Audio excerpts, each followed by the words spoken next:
চট্টগ্রামের কর্ণফুলী নদীতে বিমান বাহিনীর প্রশিক্ষণ বিমান বিধ্বস্ত হয়ে নিহত পাইলট আসিম জাওয়াদের তৃতীয় জানাজা সম্পন্ন হয়েছে। শুক্রবার দুপুরে মানিকগঞ্জের শহর মিরাজ তপন স্টেডিয়ামে তার জানাজা অনুষ্ঠিত হয়। তার জানাজায় শত শত মানুষের ঢল নামে। জানাজা শেষে পাইলট আসিম জাওয়াদ রিফাতের মরদেহ শহরের শেওতা কবরস্থানে দাফন করা হয়েছে। এর আগে দুপুর 12টার দিকে মরদেহ বহনকারী বিমান বাহিনীর একটি হেলিকপ্টার শহীদ মিরাজ তপন স্টেডিয়ামে নামে। এর কিছুক্ষণ পর হেলিকপ্টার থেকে তার মরদেহের কফিন কাঁধে করে নামিয়ে আনেন বিমান বাহিনীর সদস্যরা। রিফাতের মরদেহের সঙ্গে তার বাবা ডাক্তার আমানুল্লাহ, স্ত্রী অন্তরা আক্তার ও দুই সন্তান হেলিকপ্টারে আসেন।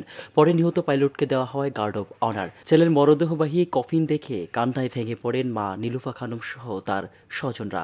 Savar cantonment public school and কলেজের সাবেক শিক্ষক নীলুফা খানম ও চিকিৎসক আমানুল্লাহর একমাত্র সন্তান ছিলেন আসিম জাওয়াদ রিফাত। একমাত্র সন্তানকে হারিয়ে কান্না করতে মূর্ছা যাচ্ছেন মা নীলুফা। নিহত আসিম এক ছেলে ও এক মেয়ে সন্তানের জনক।